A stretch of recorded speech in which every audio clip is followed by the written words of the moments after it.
I came not to send peace, but a sword. Right. Verse 35. For I am come to set a man at variance against his father, and the daughter against her mother, and the daughter-in-law against her mother-in-law. Now, what's an example of being set at variance with your father and your mother and your family? Thanksgiving, Christmas, New Year's, birthdays, pork, so forth and so on. Because your mama and your daddy said it's all right to celebrate Christmas and Thanksgiving and all these holidays.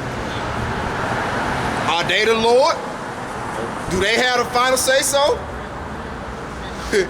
Is life and death in the power of their hands? Hell no. So that's a variance. All right? That's a strong separation.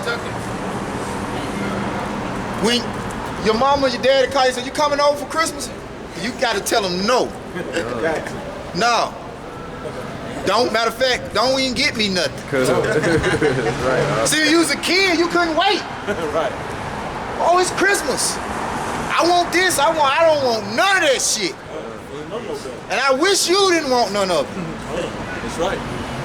Because we understand that the Lord has us to conduct ourselves and worship him in a certain way. He said worship him in spirit and truth. But then they'll try to make you feel a certain way about, well, you're not gonna celebrate Jesus' birthday. Where in the hell in the Bible does it say that that's Jesus' birthday? As a matter of fact, the Lord wasn't even born in the wintertime. And he wasn't crucified in the wintertime. That's right. Right. That's how you know you people don't read. And you don't even care to go into the origin of what these things really mean. You just blindly follow. And that's why I say if the blind lead the blind, they shall both fall into a ditch. They just listen to Pastor Pope Chop, or whatever pastor says what goes. They don't even read the Bible, don't even research, study, nothing. Whatever, like you said, like Smooth, whatever he say, that's word. Word is bond. This is the word that's bond right there. That's right. Now let's say that was the Lord's birthday. Okay, which is not. All right? Because you can't find it nowhere. Well, it ain't got to be in the scriptures, but that's okay. We got to celebrate the day that he was born. Okay. When he was born, which you can read about in the book of Luke, where did the damn Christmas tree, where did that come from? What does that have to do with the Lord's birth? That's turning a blind eye to the facts. For you to go and put a Christmas tree in your house and light it up and put all type of ointments on it and not even understand the tradition behind it. But you say that this is all dedicated to the Lord. This is being done for the Lord.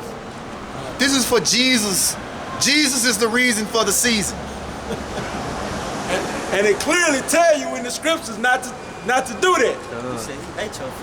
I got a precept for it. It's the book of Jeremiah, chapter 10, verse 1. Right. Hear the word which the Lord Yahweh Shem Yahweh Shai speaketh unto you, O house of Israel. Thus saith the Lord, learn not the way of the heathen, and be not dismayed at the signs of heaven. For the heathen are dismayed at them. Verse 3, for the customs of the people are vain. For one cutteth the tree out of the forest, the work of the hands of the workman with the axe. They deck it with silver and with gold. They fasten it with nails and with hammers, that it move not. And that's exactly what you do for Christmas. Some of you already got your Christmas tree up right now. Now, the scriptures do speak about Christmas trees. And what it says about Christmas trees is, read Jeremiah 10, and I think it's the 3rd verse again. Jeremiah 10 and 3. For the customs of the people are vain. It says that custom is vanity. Go ahead. For one cutteth the tree out of the forest, the work of the hands of the workman with the axe. Now read verse 2. Thus saith the Lord, Yahweh Bashem Yahweh Shai, learn not the way of the heathen. The Lord said that that's a heathenistic custom and don't do it. Oh, but it's for the kids. Okay. Kids gonna get your ass killed. Yeah, pre-sale bag. Just straight up. The kids are gonna get your ass killed. Then why you want to teach your children to lie? Spoiled. You want to teach your children to lie? Damn. See, that's the variance. How they go together? Because the Lord said, don't do it. And I come to give you temptation to do it.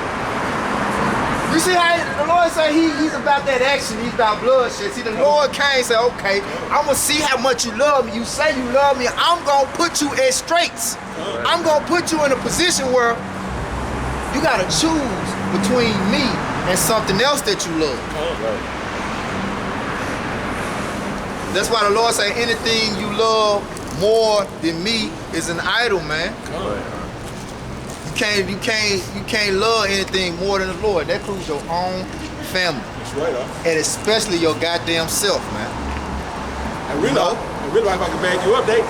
They not in this truth. They not our family nowhere. They just our relatives. This the family right here. They just relatives. That's right. You know? They are relatives and they really irrelevant. Yeah, irrelevant. You know what I'm saying? Because I mean, it's a harsh thing to say to the simple, but to the wise and understanding, we understand the whole judgment of the Lord. Right. Why? Okay? There's certain things that the Lord used to apply pressure to you. And that pressure can do one or two things to you. You know, it can destroy you or it can make you hard. Right. You know, they say pressure makes diamonds. You know? So the Lord making us hard, man. You know? And really, it's all a part of Him showing us balance. All right, showing us balance. Okay, that how He has set everything in balance from the beginning. That's right. You know, because when you really understand the whole narrative of this book, everything comes back around anyway. That's right. You know, so your family that you lose, what He say? You're gonna receive 100-fold. For His name's sake, you know, everyone has lost loved ones for His name's sake shall receive 100-fold, man. You're gonna get all of it back, man. Job was the example, man. That's right, huh? You don't gotta be worried about that, man. The devil will try to play on your emotions, you know. You might not have you might not even have a comfortable relationship with your family because of this truth. Some brothers have a bit of able to interact comfortably, you know. It just depends. But the Lord, every man walk is different now. You know? But we coming out here to tell you, man, wake the hell up, because the day of the Lord is gonna be filled with fear and trembling, man. It's gonna be filled with indignation, with wrath and bloodshed, man. Let's go back to Joel. If the brother got something, you can bring it out. Yeah, I got something real quick. Touch back on family. This is Mark 3:32. And the multitude said about him, and they said unto him, Behold, thy mother and thy brethren without seek for thee. And he answered them, saying, Who is my mother or my brethren?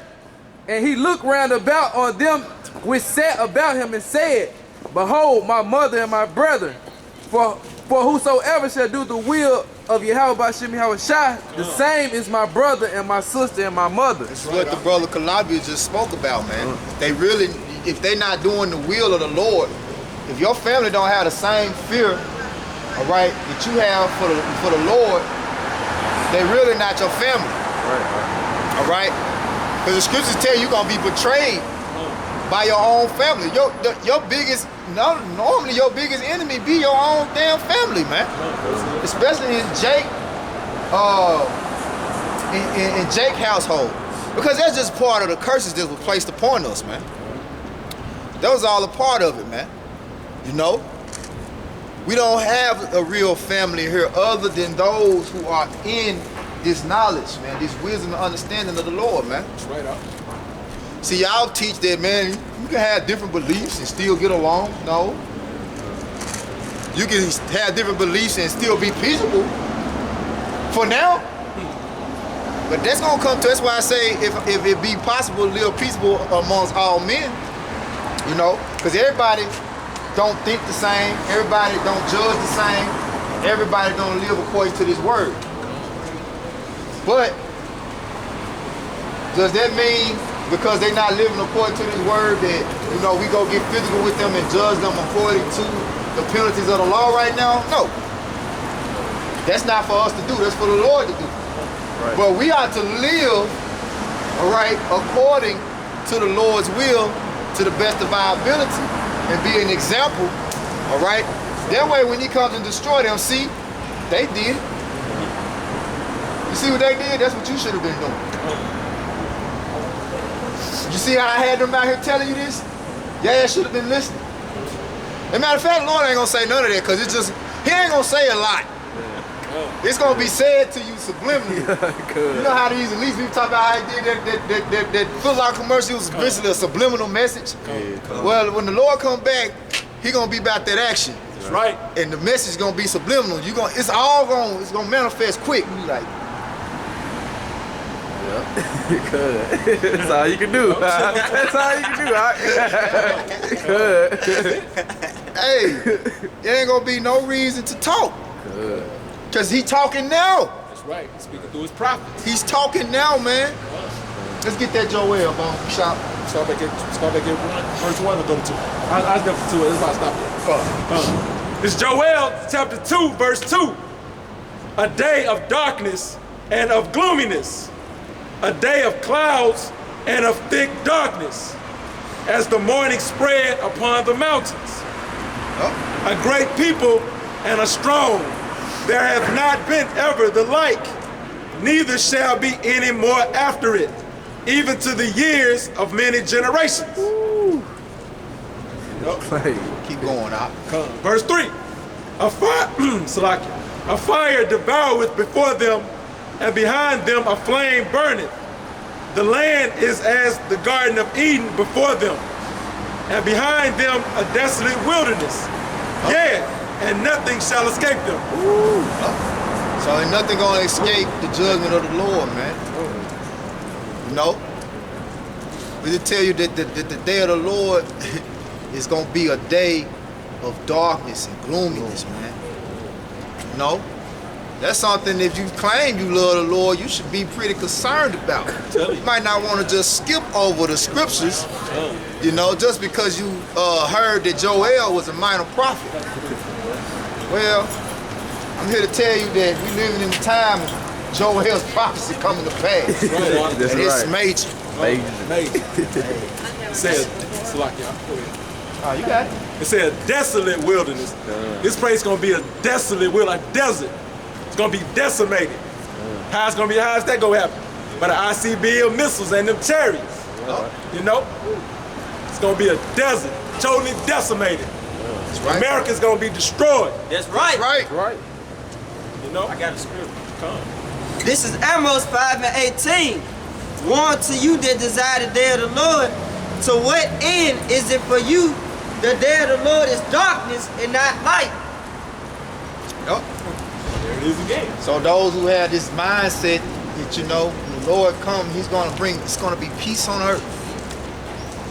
Not at first. Eventually, peace gonna be on earth. That's the ultimate goal that the Lord is coming to bring peace on earth. Right. But guess what must come before peace? War. Destruction.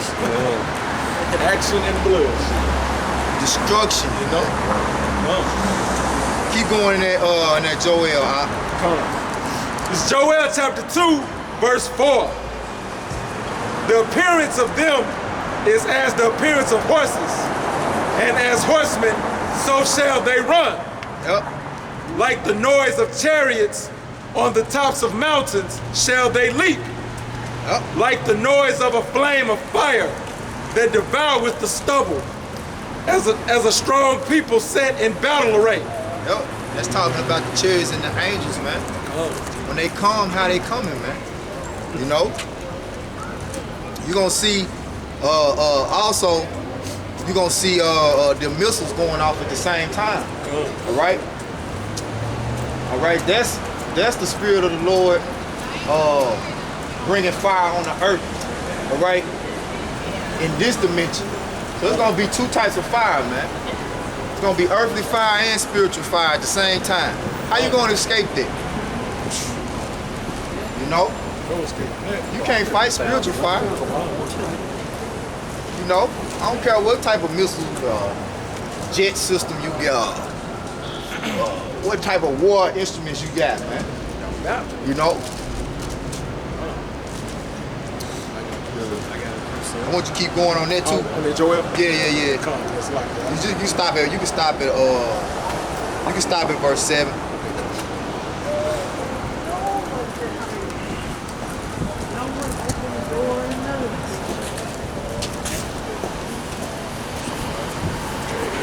This Joel chapter 2, verse 6. Before their face the people shall be much pain. Yep. When they see them missiles, in the sky and them chariots before their face, what's gonna happen? They're gonna be in pain. Much pain. Hey, who was that? Was that Jeremiah? He was like, my bowels of pain within me, when he was seeing the things that were gonna happen, man. Yep, I think so. You know, you gotta understand the vision that the Lord was giving the prophets. How just the vision of it was turning their stomach, just it's like make you weak. You know how you be so scared or in fear sometimes? You feel that shit in your stomach. I ain't talking about them butterflies that, you know, you